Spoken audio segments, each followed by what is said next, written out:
तो हेलो प्यारे बच्चों, मैं अपने YouTube चैनल अमित क्लासेस में आप लोगों का हार्दिक स्वागत एवं अभिनंदन करता हूं। बेटे, हम इस वाले चैनल है हमारा अमित क्लासेस। इस पे मोस्ट इंपोर्टेंट क्वेश्चन की सीरीज लेके आए हुए हैं बेटे। इसमें चैप्टर बाय चैप्टर हमने मोस्ट इंपोर्टेंट क्वेश्चन कराने वाले हैं। साथ ही साथ जब चैप्टर के मोस्ट इंपोर्टेंट क्वेश्चन सारे हो जाएंगे, उसके बाद one shot in most important क्वेश्चनों का लेके आएंगे। ठीक है बेटे, कंटिन्यू ऐसी क्लासेस हमारी प्रोवाइड होती रहेंगी और ये क्लासेस आपको हमारे यूट्यूब चैनल अमित क्लासेस पे 6 से 7 बजे के बीच मिल जाने वाली है। ठीक है, तो हर रोज आपको 6 से 7 बजे अपलोड कर दी जाएंगी वीडियोस और वहां से आप जाके देख लेंगे। ठीक है, दूसरा चैनल हमारा सिको फिजिक्स चैनल बेटा। इस चैनल पे बेटा हम कंटिन्यू आपका सिलेबस करा रहे हैं। हमारी सेकंड बुक चल रही है और सेकंड बुक का चैप्टर नंबर जो 9 है, कर्ण प्रकाश की एवं प्रकाशिक यंत्र चैप्टर चल रहा है बेटा। ठीक है, आप वहां से जाके उसमें भी आप कंटिन्यू क्लासेस ले सकते हैं और मोस्ट इंपोर्टेंट की सीरीज जो चल रही है हमारी वो अमित क्लासेस पे चल रही है, यहाँ से भी आप कंटिन्यू कर सकते हैं। ठीक है, तो चलते मूव करते हैं बेटे। आज का जो टॉपिक है मोस्ट इंपोर्टेंट वालों में से करेंगे, वैद्युत क्षेत्र क्या है बेटे, इसके बारे में पढ़ेंगे। तो वैद्युत क्षेत्र क्या बोलेंगे, आवेश के चारों ओर का वह क्षेत्र जिसमें किसी एक अन्य आवेश को ले जाने पर आकर्षण या प्रतिकर्षण बल का अनुभव होता है। कैसा आकर्षण तथा प्रतिकर्षण बल का अनुभव होता है, उसे वैद्युत क्षेत्र कहते हैं। उस क्षेत्र को क्या बोलेंगे, वैद्युत क्षेत्र कहेंगे। जैसे बेटा मैं आवेश ले लेता हूं, यहाँ पे मैंने ये आवेश लिया तो इसके चारों ओर कुछ तो एरिया होगा ही होगा।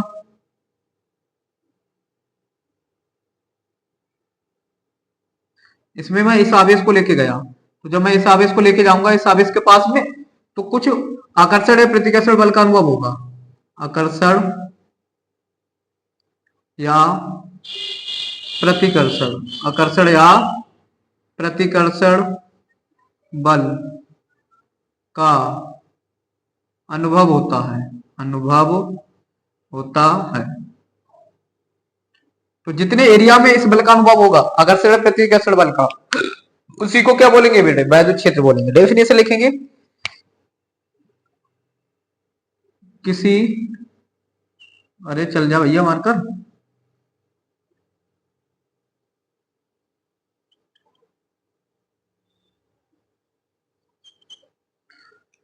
किसी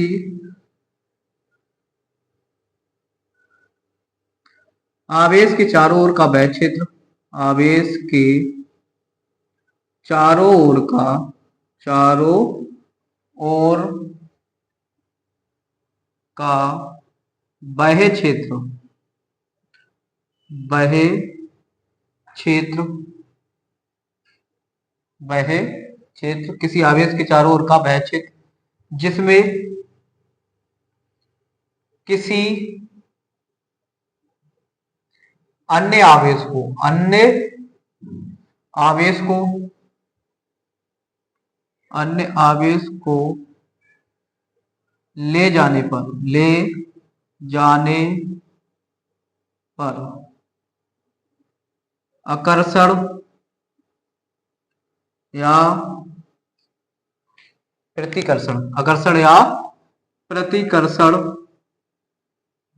बल का अनुभव होता है, अनुभव होता है उसे, उसे क्या बोलेंगे बेटा, उसे या उस क्षेत्र को, ऐसे लिखेंगे, उस क्षेत्र को उसे वैद्युत क्षेत्र कहते हैं। ऐसे लिखो, उसे उस वैद्युत क्षेत्र कहते हैं, उसे वैद्युत क्षेत्र कहते हैं, वैद्युत क्षेत्र कहते हैं। ठीक है, ये हो गया मेरे पास वैद्युत क्षेत्र। आइए बात समझ आई होगी। आगे वैद्युत क्षेत्र की तीव्रता, अगला टॉपिक बेटे, वैद्युत क्षेत्र की तीव्रता, वैद्युत क्षेत्र की तीव्रता।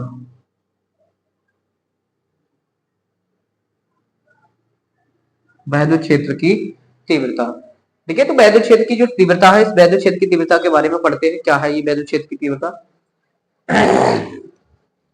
वैद्युत क्षेत्र की तीव्रता बोलते बेटा, हमने इस आवेश को इस आवेश के पास लेके गए, ठीक है, तो जितने भी बल के अनुभव करेगा ये वाला, कौन, ये वाला, इस वाले आवेश को इस वाले आवेश के पास लेके जाएंगे तो हम आकर्षण या प्रतिकर्षण बल का अनुभव होगा, तो कितनी मात्रा में होगा अनुभव, उसको ही वैद्युत क्षेत्र की तीव्रता कहेंगे। उसी को क्या बोलेंगे, क्षेत्र की, वैद्युत क्षेत्र की तीव्रता कह देंगे। लिखेंगे एकांक आवेश को, एकांक परीक्षण आवेश को, परीक्षण लिख लो, एकांक परीक्षण आवेश को, आवेश को वैद्युत क्षेत्र में ले जाने पर, वैद्युत क्षेत्र में ले जाने पर, ले जाने पर, जाने पर जितने बल का अनुभव होता है, जितने बल का अनुभव होता है, अनुभव होता है, उसे वैद्युत क्षेत्र की तीव्रता कहते हैं। क्या बोलेंगे? उसे वैद्युत क्षेत्र की, क्षेत्र की तीव्रता कहते हैं, तीव्रता कहते हैं, वैद्युत क्षेत्र की तीव्रता कहते हैं। ठीक है, इसे किससे प्रदर्शित करते हैं? इसे ई नोट से प्रदर्शित करते हैं, इसे ई नोट से प्रदर्शित करते हैं। किसको? इसको, वैद्युत क्षेत्र की तीव्रता को। फार्मूला क्या बनता है बेटा इसका? ई बराबर एफ बटे के क्यू नोट। क्या होता है इसे बटे फार्मूला इसका? ये फार्मूला बनता है सर। अतः इसका मात्रक क्या होगा? इसका जो मात्रक है वो मात्रक क्या बन सकता है? देखेंगे ध्यान से, मात्रक की बात कर लेते हैं बेटे। इसका मात्रक, मात्रक बल का मात्रक क्या होता है? बल का मात्रक होता है न्यूटन, न्यूटन एन कैपिटल बटे कूलाम, बटे का कूलाम, कूलाम को लिखते हैं सी। तो ये मात्रक जो बना है इसका न्यूटन प्रति कूलाम बना। क्या बनेगा? न्यूटन प्रति कूलाम होता है। ठीक है, इतनी बात समझ में आ गई। अच्छा, उसके बाद बेटे मैं बात कर लेता हूं इसकी जो विमा है। विमा क्या होती है सर? विमा भी समझ लीजिए। विमा, विमा बराबर होती है न्यूटन की जो विमा होती है बेटा, उसकी होती है एम एल टी माइनस के टू, टी माइनस के टू होती है, बटे कूलाम की क्या होती है? A T. क्या होती है बेटा? ए टी होती है। तो पावर को मैं इसको ऊपर लेके जाऊंगा, तो बनेगा मेरे पास एम एल टी माइनस के टू, ये ऊपर आएगा तो हो जाएगा ए माइनस का वन हो जाएगा, और टी माइनस का हो जाएगा वन। क्या हो जाएगा बेटा? टी माइनस के वन हो जाएगा। तो बेटे यहां से बनेगा एम एल ए माइनस का वन, और टी की पावर कितनी हो जाएगी? एक माइनस का है, दो और एक कितना हो जाएगा? तीन। तो इसकी ये विमा हो गई बेटे। सही है, ये इसकी विमा हो गई। किसकी? वैद्युत क्षेत्र की तीव्रता की ये विमा है। ठीक है, नोट करो फटाफट से, फिर आगे चले। ठीक, आगे बढ़ते हैं बेटे। इसके बाद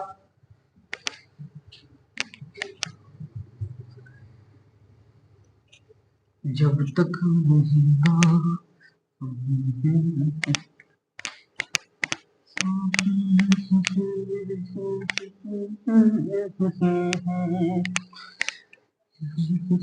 आगे बढ़े, आगे बात कर लेते हैं वैद्युत बल रेखाएं। क्या होती है बेटे? मेरे वैद्युत बल रेखाएं, ये भी इंपॉर्टेंट है बेटे। वैद्युत बल रेखाएं, वैद्युत बल रेखाएं, बल रेखाएं।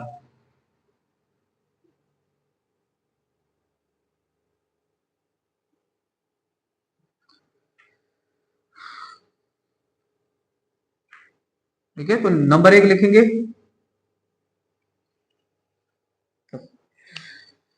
वैद्युत बल रेखाएं काल्पनिक रेखाएं।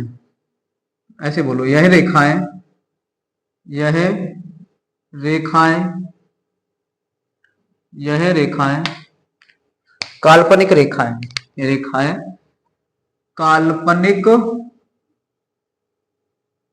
रेखाएं हैं, रेखाएं हैं। दूसरा पॉइंट बेटा इसके बारे में है, ये एक दूसरे को कभी भी नहीं काटती। ये एक दूसरे को एकल आवेश की, मतलब कोई आवेश है और उसकी आवेश की जो वैद्युत बल रेखाएं होंगी वो एक दूसरे को कभी नहीं काटेंगी। आप लिखेंगे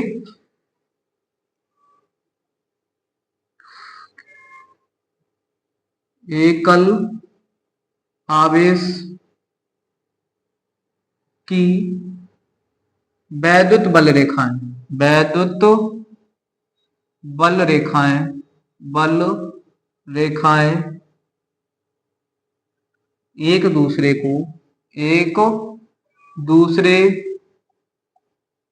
को कभी नहीं काटती, कभी नहीं काटती, कभी नहीं काटती है। ठीक है, एकल आवेश की जितनी भी वैद्युत बल रेखाएं होंगी वो एक दूसरे को कभी नहीं काटती। 2 पॉइंट हो गए बेटे, 3 पॉइंट, ये 2 हो गया। तीसरा पॉइंट समझेंगे। तीसरा पॉइंट क्या कह रहा है, तीसरा पॉइंट है बेटे इसके बारे में, ये वैद्युत बल रेखा एक बिंदु पर एक दूसरे को कभी नहीं काटती, वो कभी नहीं काटती। अब रीजन लिख रहे, क्योंकि इसका लिख लो थोड़ा और बढ़ा के, क्योंकि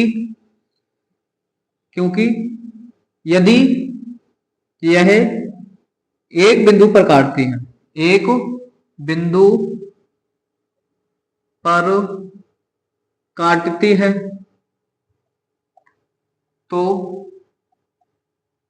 है तो दो दिशाएं वैद्युत बल रेखाओं की हो जाएंगी, 2 दिशाएं वैद्युत बल रेखाओं की हो जाएंगी, वैद्युत बल रेखाओं की हो जाएंगी, जो कि संभव नहीं है, जो कि संभव नहीं है। ठीक है, जो कि बेटे संभव नहीं है। आगे 3 नंबर में बात कर लेता हूं बेटे, 3 नंबर की भी बात कर रहा हूं। धनावेश के कारण वैद्युत बल रेखाओं की जो दिशा होती है वो बाहर की ओर होती है।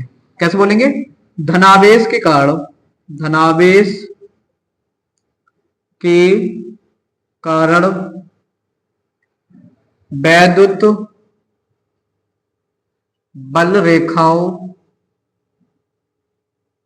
वैद्युत बल रेखाओं की दिशा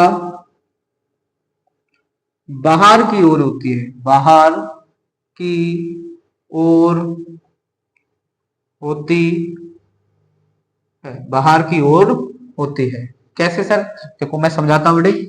ये मेरे पास कोई आवेश रखा हुआ है, प्लस का क्यू आवेश है, ठीक है, तो इसके कारण जितनी भी वैद्युत बल रेखाएं होंगी उनकी जो दिशा होगी तो इस तरीके से होगी।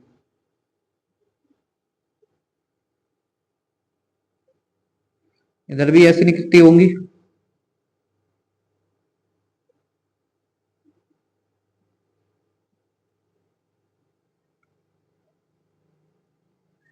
ठीक है, इस तरीके से निकलती हुई नजर आएंगी आपको, बाहर की ओर होती है। ठीक है, चौथा पॉइंट लिखेंगे बेटा, ऋण आवेश के कारण,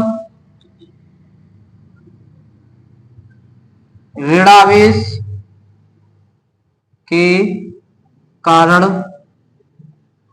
वैद्युत बल रेखाओं की दिशा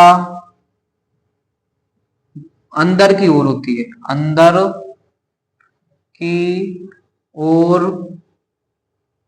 होती है, ठीक है। जैसे आवेश लिया मैंने, ये माइनस का आवेश है तो इसके कारण वैद्युत बल रेखाएं इस तरीके से जाएंगी।